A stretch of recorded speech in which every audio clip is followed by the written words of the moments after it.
So everyone good morning. हम electrostatics के बारे में डिस्कशन कर रहे थे। तो बेसिकली अभी तक हमने पढ़ लिया था चार्ज के बारे में, quantization of charge, law of conservation of charge. Now आज हम जो है स्टार्ट करेंगे Coulomb's law. Coulomb's law in scalar form. Coulomb's law को हम दो तरीके से पढ़ सकते हैं, एक जो है स्केलर फॉर्म में, एक वेक्टर फॉर्म में। पहले Coulomb's law in scalar form.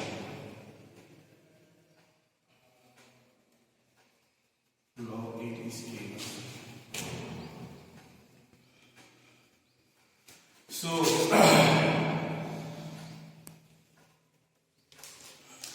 if two charges are given, if 2 point charges are given, suppose that the value of the first charge is q1 and the value of the second charge is q, and what is the nature of charge? It is positive and it is also positive. They are separated by a certain distance d. तो दो charges दिए हैं Q1 और Q2 और दोनों के दोनों point charge पर फोकस करिए कि मतलब यहाँ पे चार्जेस क्या है, चार्जेस का डिस्ट्रीब्यूशन चाहे लाइन पे भी हो सकता है, आगे गॉस लॉ वगैरह पढ़ा होगा, चाहे आपको जो है क्या कहते हैं किसी बॉडी पे, स्फेरिकल बॉडी पे या सरफेस पे जो है क्या कहते हैं चार्जेस का डिस्ट्रीब्यूशन हो सकता है। सो बेसिकली अभी हम क्या कर रहे हैं, पॉइंट चार्जेस के बारे में पढ़ रहे हैं। Q1 और Q2 क्या है, पॉइंट चार्जेस है। ये किसी मीडियम में रखते हैं और उनके बीच की दूरी क्या है, d है, स्मॉल डी। स्मॉल डी क्या है, distance between two point charges. अब मैंने जैसा कि आपको याद होगा लास्ट क्लास में मैंने बताया था कि सेम नेचर ऑफ चार्जेस एक दूसरे को रिपेल करते हैं और अपोजिट नेचर ऑफ चार्जेस एक दूसरे को अट्रैक्ट करते हैं। ये दोनों का नेचर सेम है ना, ये दोनों प्लस है, प्लस है, या दोनों नेगेटिव होती तब भी नेचर सेम होता। तो यानी प्लस और प्लस एक दूसरे को क्या करेंगे, रिपेल करेंगे। तो सपोज करिए ये पॉइंट ए है, ये पॉइंट बी है। अब जो हम क्या करते हैं कि Q1 पे फोर्स कौन लगाएगा, Q2। ये इसको बोलेगा आप इधर जाइए, रिपेल करेगा इसको।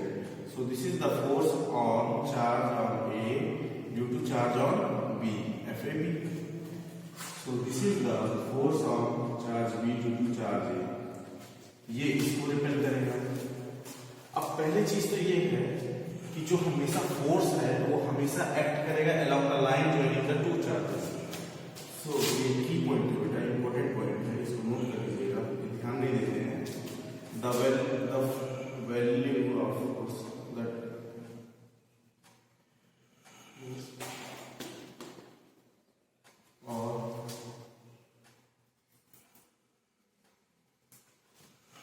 force basically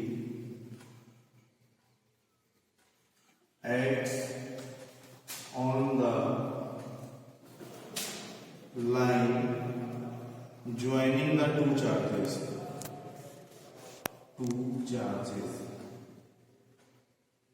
सपोज करिए ये एक चार्ज है, ये बी चार्ज है, इन दोनों को ज्वाइन करने वाली लाइन है, इधर ही फोर्स लग रहा है। इधर एग्जांपल जैसे और देखो, जैसे ये ए है, ये बी है, ये लाइन ज्वाइन। अब ऐसा नहीं कि ये वाला इस पे फोर्स जो लगा रहा है वो इधर लगा देगा, ये वाला फोर्स इसको इधर लगा देगा, तब तो गलत हो जाएगा, ये जो कर जाएगा। ये फोर्सेस हमेशा कहाँ लगेंगे, ये जो लाइन जो ज्वाइन कर रहे हो इसी लाइन के along, the value of force और the force basically acts on along the better होगा along the line joining the two charges. हमेशा जो फोर्स है वो line joining the two charges जो है क्या कहते हैं उसी के अलाउंग जो है एक्ट करता है। अब ये दोनों फोर्सेस जो है बेसिकली इन दोनों फोर्सेस का जो मैग्नीट्यूड है वो क्या होता है, इक्वल होता है। अब ये दोनों फोर्सेस का मैग्नीट्यूड यानी जितना फोर्स ये इस पे लगाएगा उतना फोर्स ये इस पे लगाएगा, लेकिन दोनों की डायरेक्शंस अपोजिट होती है। ये इधर लगा रहा है, ये इधर लगा रहा है, यहां से देख के भी समझ में आ रहा होगा। तो द मैग्नीट्यूड, इसको हम F मान लेते हैं दोनों, the magnitude of both forces are same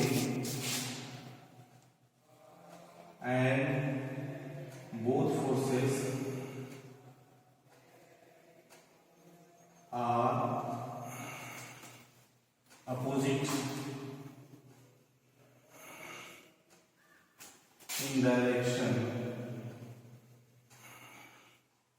to each other। अब कुछ बच्चे ये सोच रहे हैं सर आपने ये प्लस प्लस ले लिया है तो अपोजिट डायरेक्शन है, और कोई चार्ज हो गया तो सर उसमें भी अपोजिट डायरेक्शन। सपोज करिए मैंने क्या किया, यहाँ पे एक प्लस Q1 लिया और ये माइनस Q1 लिया, along the line force act करेंगे, ये A है ये B। अब A पे जो रखा चार्ज है B वाला उसको क्या करेगा, अपोजिट में तरफ मेरे तरफ आओ अट्रैक्ट करेगा। अभी स्टैंड में जाएगा F A B, यानी ये वाला चार्ज इसको अट्रैक्ट करेगा अपनी तरफ, और ये वाला जो चार्ज है ये इसको अट्रैक्ट करेगा। तो basically this is the FAB का force on charge A due to charge B, and this is the force on charge B due to charge A। ये इसको इधर एरो से नजर आ रहा होगा, एक फोर्स इधर जा रहा है एक फोर्स इधर जा रहा है, तो दोनों की डायरेक्शन अपोजिट हो गई है। तो मतलब क्या है कि मैग्नीट्यूड हमेशा क्या होगा, दोनों का इक्वल होगा, लेकिन जो है क्या कहते हैं कि उनकी जो डायरेक्शंस होंगी वो जस्ट अपोजिट होगी एक दूसरे को। अब जो कूलम था, कूलम साइंटिस्ट का नाम है, उसी के नाम पे ही चार्ज की यूनिट भी रखी गई कूलम। सो बेसिकली ये फोर्स कितना है, इसका मैग्नीट्यूड कितना है, उसके बारे में हम डिस्कशन करते हैं। तो उन्होंने एक्सपेरिमेंटली ये चीज देखा, ऑब्जर्व किया, the value of force is directly proportional to the product of the charges, यानी जितना ज्यादा इन चार्जेस की वैल्यू होगी उतना ज्यादा फोर्स की इनके बीच में वैल्यू होगी, और फोर्स होगा जो inversely proportional to the square of the distance between the two charges. तो इन टू चार्जेस के बीच में डिस्टेंस कितना है d, इसके स्क्वायर के इनवर्सली प्रोपोर्शनल होगा। अब इन दोनों रिजल्ट्स को आप मिलाएंगे तो F इज इक्वल टू कितना हो जाएगा, Q1 Q2 directly proportional to Q1 Q2 upon d square. इन दोनों रिजल्ट को हम मर्ज करेंगे तो inversely proportional to d square का मतलब ये है बेटा कि जब दूरी कम होगी तो फोर्सेस ज्यादा होगा, जब दूरी ज्यादा हो जाएगी तो फोर्सेस और तेजी से कम होते जाएंगे एक दूसरे से, ठीक है। सो बेसिकली पास होने पे फोर्सेस जो है ज्यादा एक्ट करते हैं, और दूर होने पे चार्जेस के बीच में फोर्स कम एक्ट करते हैं। अब आपको हमेशा बचपन से पढ़ाया गया होगा क्लास 9 या 10 से कि फिजिक्स में प्रोपोर्शनलिटी हटता है तो क्या आता है, प्रोपोर्शनलिटी कांस्टेंट, तो K Q1 Q2 upon d square, तो ये हमारा फोर्स का मैग्नीट्यूड हुआ। तो अब कुछ बच्चे बोलेंगे सर इस K के बारे में थोड़ा सा डिस्कशन कीजिए। तो फर्स्ट ऑफ ऑल इतना आपने नोट किया होगा, आई थिंक आगे मैं डिस्कस करता हूँ। K Q1 Q2 upon d square, okay. यहाँ पे अगर K की बात करें तो K क्या हो जाएगा, F into d square upon Q1 Q2, ठीक है। अब ये जो K होता है बेसिकली 1/4 पाई एप्सिलॉन होता है, और एप्सिलॉन क्या होता है, permittivity of the medium,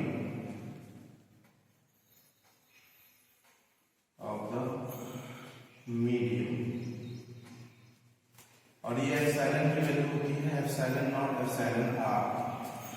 epsilon r होता है बेटा relative permittivity,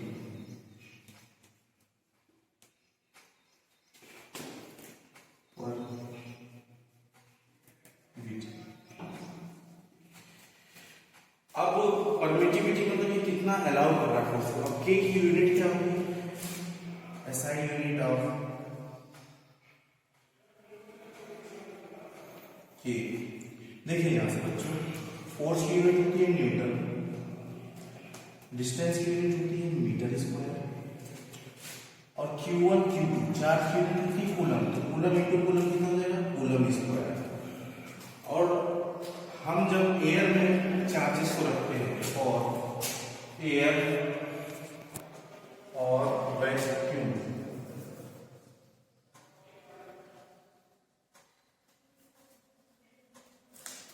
epsilon relative permittivity की वैल्यू जो होती है वो 1 होती है।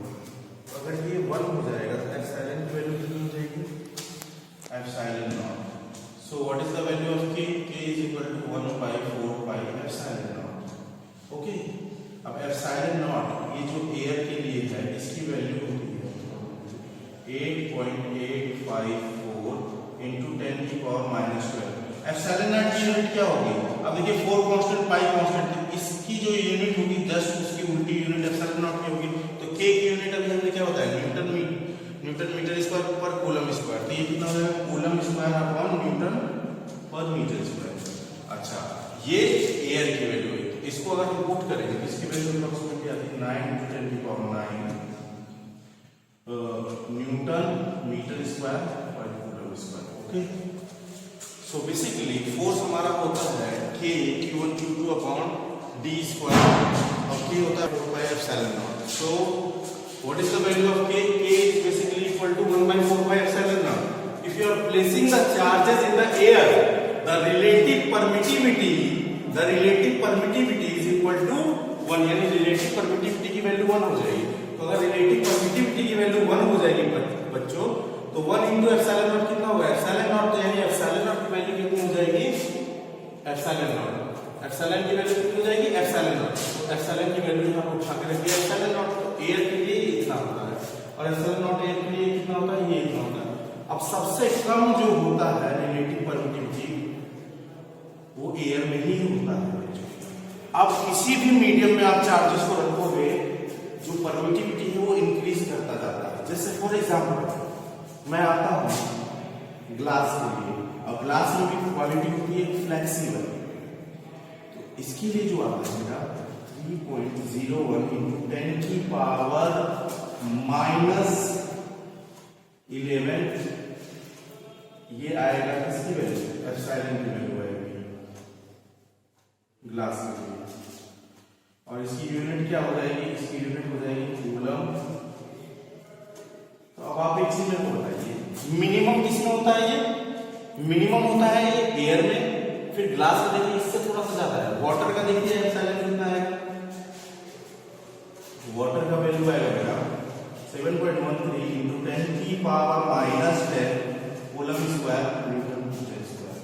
अब प्यारे बच्चों ध्यान से सुनिए मेरी बात कि वाटर का जो है क्या कहते हैं इतना आ रहा है और ग्लास का इतना आ रहा है एयर का। तो ये बताइए 10⁻⁴ में अगर वैल्यू कम होती जाती है यानी वो चीज क्या होता जाता है, बढ़ता जाता है। यानी सबसे कम किसमें है, एयर में, उसके बाद सब मीडियम का इससे ज्यादा होता है। ठीक है, अब प्यारे बच्चों इस पे डिस्कशन करते हैं। आप लोग इधर देखिए K is equal to 1/4πε0 epsilon. अगर जिस मीडियम का एप्सिलॉन ज्यादा होगा या जिस मीडियम का एप्सिलॉन सबसे कम होगा वहां पे K की वैल्यू सबसे ज्यादा होगी। यानी ये जहां पे लो होगा यहाँ पे ये हाई होगा। क्यों? क्योंकि बेटा अगर डिनोमिनेटर को घटाओगे डिनोमिनेटर में क्या ये बढ़ जाएगा ओवरऑल। अब फोर्स क्या होता है बेटा, K Q1 Q2 upon d square. तो प्यारे बच्चों एयर का एप्सिलॉन सबसे कम होता है कि नहीं होता है, सबसे कम होता है। यानी उसमें K क्या होगा, सबसे ज्यादा होगा। और जिसका K ज्यादा हो गया बच्चे उसका फोर्स भी ज्यादा होगा। तो दो कभी भी चार्जेस के बीच में जो फोर्स एक्ट करता है वो सबसे ज्यादा कहां होता है, जिसका एप्सिलॉन यानी जिसकी परमिटिविटी सबसे कम होती है। अब यानी कि सबसे ज्यादा फोर्स कहां पे होगा, चार्जेस में, एयर में। उसके बाद जो है किसमें होगा, इसमें, फिर उसके बाद इसमें, यानी हर जगह फोर्सेस फिर कम होते जाएंगे। तो जैसे बेटा क्या है, the value of force between the charges is maximum in the air. बेटा एयर में क्यों, क्योंकि एयर का एप्सिलॉन सबसे कम, तो K ज्यादा, और K ज्यादा तो K ज्यादा होने से फोर्स ज्यादा। तो यानी दो चार्जेस को अगर तुम जो है एयर में रखो तो उनके बीच में ज्यादा फोर्स लगेगा। उसको उठा के तुमने ग्लास में रखा तो कम लगेगा, और उसको उठा के फिर वाटर में रखा तो और कम लगेगा। क्यों? क्योंकि ये एप्सिलॉन जो है बढ़ता जा रहा है। सो प्यारे बच्चे आपको मैं कुछ चीज बताता हूँ। तो पहले ये चीज आपको समझ में आया होगा, आई थिंक थोड़ा इसको रफ करके मैं आगे बताता हूँ डिटेल में आपको।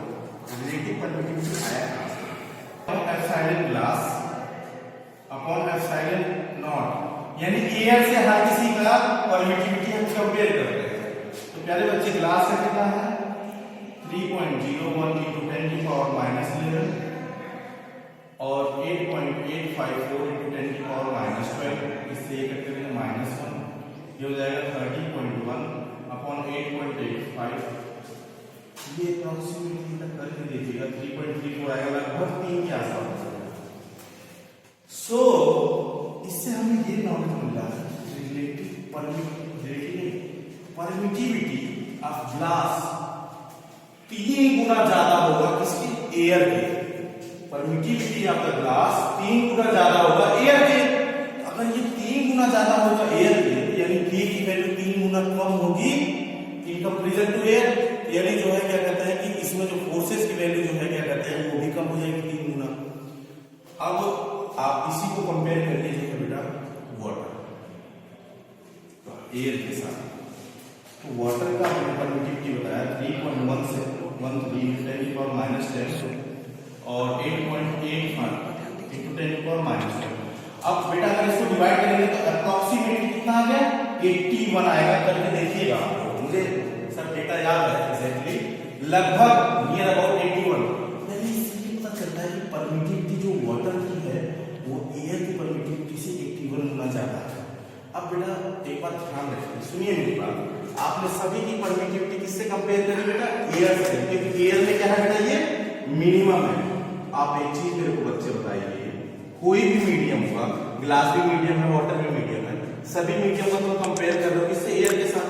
अब ये बताओ ये सारे डाटा याद करना कितना मुश्किल है, कितना ज्यादा मुश्किल है ये सब डाटा याद करना। हम क्या करते हैं बेसिकली बेटा कि हम इसके रेशियो को याद करते हैं। कोई भी मीडियम का एप्सिलॉन नॉट हो उसको एयर के साथ कंपेयर करते हैं, उसी रेशियो को क्या बोलते हैं, रिलेटिव परमिटिविटी। रिलेटिव परमिटिविटी हम क्यों क्वेश्चन में प्रोवाइड किया जाता है, क्योंकि हमें ये बता देगा रिलेटिव परमिटिविटी उस मीडियम की परमिटिविटी एयर की परमिटिविटी से कितना गुना ज्यादा है। तो बेसिकली रिलेटिव परमिटिविटी का जन्म यहां से हुआ, ठीक है, relative permittivity of the medium. ठीक है जी प्यारे बच्चे, तो एक छोटा सा न्यूमेरिकल कराता हूं बेटा, फिर इसी पे आपको टॉपिक फिनिश करता हूं मैं। कि दो चार्जेस है Q1 Q2, इसको एयर में रखा है, इनके बीच में डिस्टेंस d है।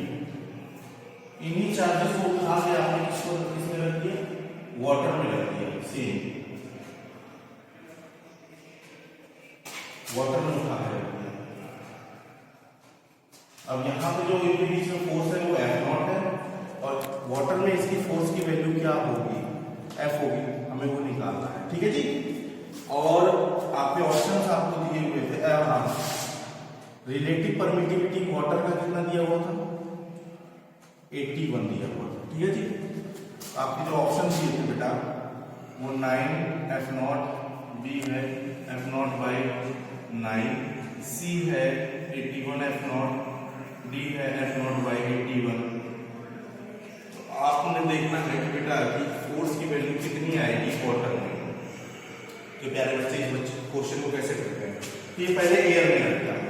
F0 क्या होगा बेटा, K मतलब 1/4πε0 एयर में रखता है। Epsilon not Q1 Q2 upon इनके बीच का डिस्टेंस कितना है, d²। क्वेश्चन नंबर 1 मान लीजिए। फिर इसको किसमें रखा आपने, वाटर में रखा।